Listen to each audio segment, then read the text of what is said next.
দুধে ভেজানো চুষি পিঠা তো অনেকেই খেয়েছেন। শিরায় দেওয়া চুষি পিঠা কি কেউ খেয়েছেন?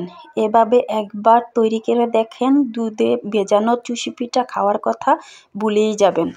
Hello everyone, welcome back to my channel. শীতের অন্যতম পিঠা হচ্ছে চুষি পিঠা। এই চুষি পিঠাটা আজকে আমি সুজি দিয়ে তৈরি করব। এখানে আমি 1 কাপ সুজি ব্লেন্ড করে নেব। কিছুটা দানাদার থাকবো আর কিছুটা একদম মিহি হয়ে যাবে। তো এখানে ব্লেন্ড করে নিয়েছি। ব্লেন্ড করে তারপরে একটা কড়াইয়ে বসে এখানে দিয়ে দিচ্ছি আমি 2 কাপ দুধ। আপনারা চাইলে এখানে পানি দিয়েও করতে পারেন।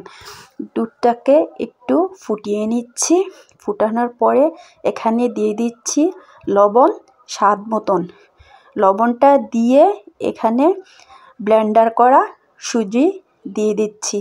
সুজিটা দিয়ে নেড়েচেড়ে মিক্স করে নিচ্ছি দুধের সঙ্গে। এভাবে চুলার জালটাকে লোতে রেখে নেড়েচেড়ে মিক্স করে নেব। মনে হবে যে দুধের পরিমাণ কিন্তু বেশি হয়ে গেছে। 1 কাপ সুজিতে 2 কাপ দুধ। যখন সুজিটা সিদ্ধ হয়ে দুধটা টেনে যাবে তখনই বুঝতে পারবেন যে পারফেক্টভাবে ডোটা সিদ্ধ হয়ে দুধটা টেনে গেছে, একদম সুজিটাও সিদ্ধ হয়ে গেছে। এভাবে সুজিটাকে নেড়েচেড়ে কিছুক্ষণ ঢাকনা দিয়ে ঢেকে রাখবো, সুজিটা যেন ভালোভাবে সিদ্ধ হয়। 10 মিনিট পরে ঢাকনা উঠিয়ে সুজিটাকে আবারও একটু নেড়ে নিচ্ছি যেন তলানিতে লেগে না যায়।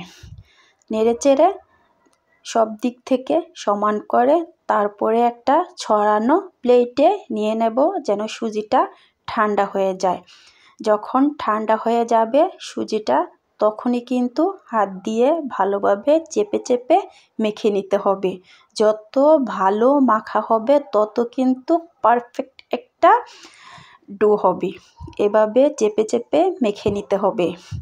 মাখাতে মাখাতে যখন নরম সফট হয়ে যাবে তখন কিন্তু আপনি যখন লেচি তৈরি করেন লেচিটাও সুন্দর হবে আর চুষি পিঠাটাও কিন্তু ফুলবে।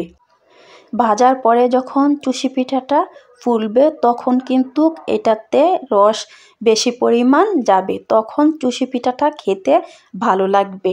এভাবে আমি চুষি পিঠাটা ডোটাকে মেখে নিয়েছি। এই পর্যায়ে লম্বা করে লেচি কেটে নেব।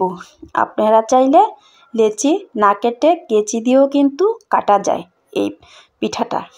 এভাবে আমি লম্বা করে কেটে নেব। লম্বা করে কেটে এভাবে একটু একটু করে আটা নিয়েই কিন্তু আমি পিঠাটা তৈরি করব। চুষি পিঠাটা একটু বড় সাইজ হবে। বড় সাইজ হলেই কিন্তু যখন আমি তেলে ভাজবো তখন কিন্তু ভেঙে যাবে না।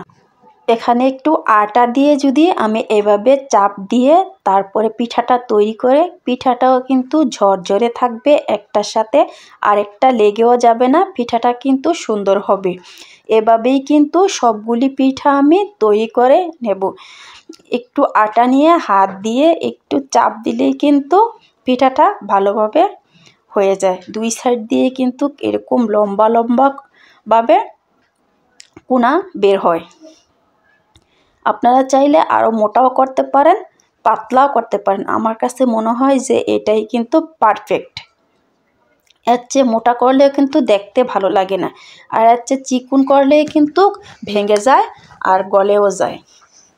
তো এভাবে সবগুলি পিঠা আমি তৈরি করে একটা প্লেটে, ছড়ানো প্লেটে নিয়ে একটু আটা দিয়ে মাখিয়ে রেখেছিলাম যেন একটার সাথে আরেকটা না লেগে যায়। এই পর্যায়ে একটা কড়াইতে তেল দিয়ে তেলটা যখন হালকা গরম হয়ে গেছে এই গরম তেলের ভিতরে পিঠাগুলি ছড়িয়ে দিয়েছি। এভাবে নেড়েচেড়ে 2 পাশ পিঠাগুলিকে ভেজে নেব যেন পিঠাগুলি একটু হালকা ভাজা হয়। এর চেয়ে ভাজলে কিন্তু পিঠা শক্ত হয়ে যাবে, শিরা ঢুকতে চাইবে না। যখন এরকম হবে তখনই কিন্তু এই চুষি পিঠাগুলি উঠিয়ে নিতে হবে।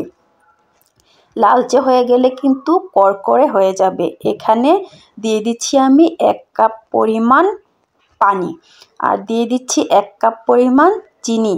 চিনি পানি আমি সমান সমান দিয়ে নেড়েচেড়ে চিনিটাকে একটু শিরা তৈরি করে নিচ্ছি।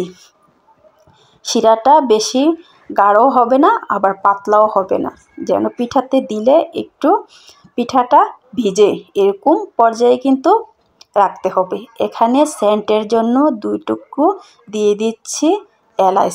এলাচটা দিলে সেন্টটা ভালো আসে, আপনারা চাইলে বাদ দিতে পারেন। কেউ চাইলে এখানে কিন্তু এসেন্সও দেওয়া যায়। এখানে আমি এলাচ দিয়ে কিছুক্ষণ নেড়েচেড়ে কিন্তু একরকম একটা শিরা তৈরি করে নিয়েছি। এর চেয়ে মোটা হলে কিন্তু শিরাটা ঢুকতে চাইবে না। তো এখন ভাজা চুষি পিঠাগুলি দিয়ে দিয়েছি। এভাবে দিয়ে আমি গরম শিরাতেই দিয়ে দিয়েছি যেন চুষি পিঠাটা তাড়াতাড়ি নরম হয়ে যায়। চুষি পিঠাটা যত নরম হবে তত কিন্তু খেতে ভালো লাগবে। নরম ভিতরে হবে আর জুসি হবে, ভিতরে শিরাটাও ভালোভাবে ডুববে। শিরাটা যত বেশি ভালো ডুববে তত কিন্তু পিঠাটা খেতে ভালো লাগবে। এভাবে নেড়েচেড়ে কিছুক্ষণ ঢাকনা দিয়ে ঢেকে রাখবো 10 থেকে 15 মিনিটের জন্য। যখন গরম শিরাতে দেওয়া হয় তখন কিন্তু ওভারনাইট করতে হয় না, 10-15 মিনিট রাখলেই কিন্তু পিঠাটা একদম শিরা খেয়ে তারপরে টইটুম্বুর হয়ে যায়। যখন শিরা খেয়ে যাবে তখন কিন্তু সবগুলো পিঠাই কিন্তু ফুলে একবারে নরম হয়ে যাবে। এভাবে কিন্তু সবগুলি পিঠাও নরম হয়ে গেছে, পিঠার কালারটাও কিন্তু চেঞ্জ হয়ে গেছে। পিঠাগুলি কিন্তু নরম হয়ে একটা পিঠাও কিন্তু ভেঙে যায় না, সবগুলি পিঠাই কিন্তু একবারে ঝরঝরে সুন্দর আছে। আপনারা একবার হলেও বাসায় ট্রাই করবেন, আশা করি আপনাদের কাছেও ভালো লাগবে।